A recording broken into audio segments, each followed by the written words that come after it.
Ulug'vor tarixiy meros. Yuksak taraqqiyotning amaliy namunasi sifatida bo'y ko'rsatgan ulug'vor maskan Islom sivilizatsiya markazi. Bu majmua xalqimizning 3000 yillik madaniy merosini dunyo afgor ommasiga keng yoyish, ularni bugungi kunning dolzarb masalalariga bog'lab ilmiy tadqiq etish borasidagi ishlarning yana bir yorqin dalilidir. Davlatimiz rahbarining tashabbusi bilan poytaxtimizda qad rostlagan ushbu maskan zamonaviy davrning jahon miqyosidagi eng ulkan madaniy loyihalardan biri. Majmua nafaqat O'zbekiston va mintaqamiz, balki butun insoniyat uchun xizmat qiluvchi ulkan ma'naviy platformadir.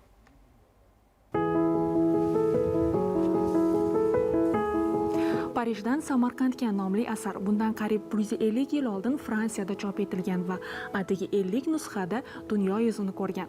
Ushbu nodir asar endilikda O'zbekistondagi Islom sivilizatsiyasi markazi kutubxonasi fondidan joy oldi.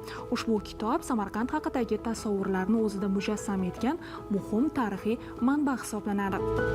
350 mingdan ortiq elektron resurslarimiz bor. Hozir mana shu zalning o'zida ham 40 mingga yaqin kitoblar joylashtirilgan. Bu o'sha badiiy adabiyotlardan, chet el adabiyotlaridan tortib ilmiy asarlar ham bor.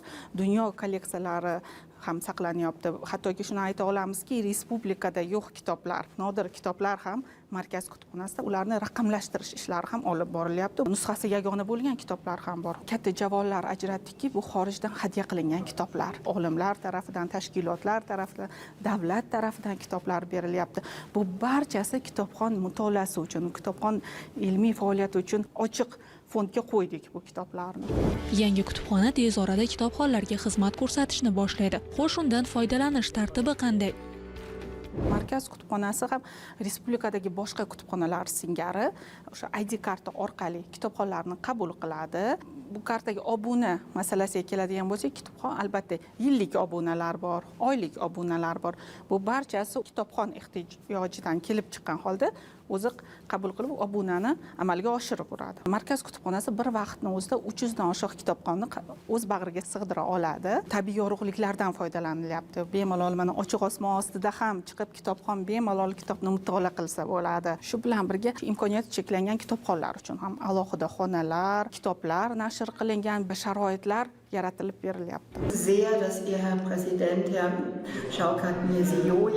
Prezident Shavkat Mirziyoyev 2017-yilda Birlashgan Millatlar Tashkiloti minbaridagi nutqida jahon hamjamiyatini ma'rifiy islomning o'z o'rnini tiklashga chaqirgani va buning amaldagi ijrosi sifatida ushbu markazga tamal toshi qo'yilgani, oradan 9 yil o'tib 2025-yilda aynan Birlashgan Millatlar Tashkilotining navbatdagi yig'ilishida markazning qurilishi yakunlanganini e'lon qilgani biz xorijlik islomshunos ekspertlarni ham juda quvontirdi.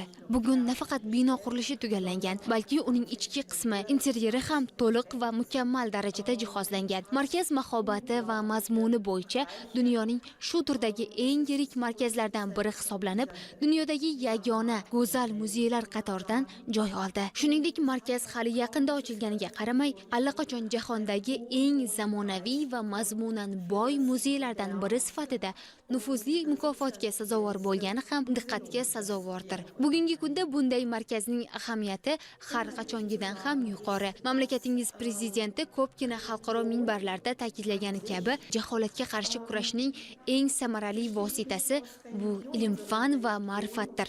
Men uchun yana bir muhim jihat shundaki, bu markazning O'zbekistondagi Islom sivilizatsiyasi markazi deb emas, balki shunchaki Islom sivilizatsiyasi markazi deb nomlanganidir. Buning ma'nosi markazning ko'lami global ekanini anglatadi. Buning zamirida prezident Shavkat Mirziyoyevning mustahkam irodasi va chuqur ishonchi yotadi.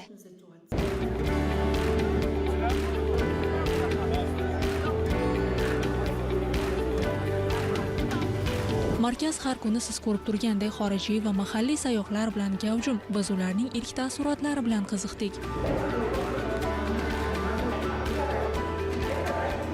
Очень muzey понравился, большой такой. Muzey juda yoqdi, ulkan va mahobatli. Biz juda iliq taassurotlar oldik. Ushbu maskan nihoyatda ulug'vor qilib qurilgan, chiroyli va zamon bilan hamnafas. Barcha eksponatlar ajoyib. O'zbekistonga shunday islomiy markazni barpo etgani uchun hurmatimiz cheksiz. Biz juda xursandmiz. Sizlarning madaniyatingizga sho'ng'idik. Bularning barchasini chin dildan ko'rdik. Juda chiroyli. Hamma narsalar batafsil ko'rsatilib berilgan. Taassurotlar juda ham zo'r. birinchi marta ko'ryapmiz bunaqa muhtasham saroylarni. Juda ham ichimizga sig'mayapti. Haqiqatan ham masshtablar juda ham katta. Shuncha mana bilmagan narsalarimizni bilib oldik, bilgan narsalarimizni yana mustahkamladik. Xullas taassurotlar zo'r. Menga juda ham yoqdi bu joy. Bu darajada chiroyli deb o'ylamagandim.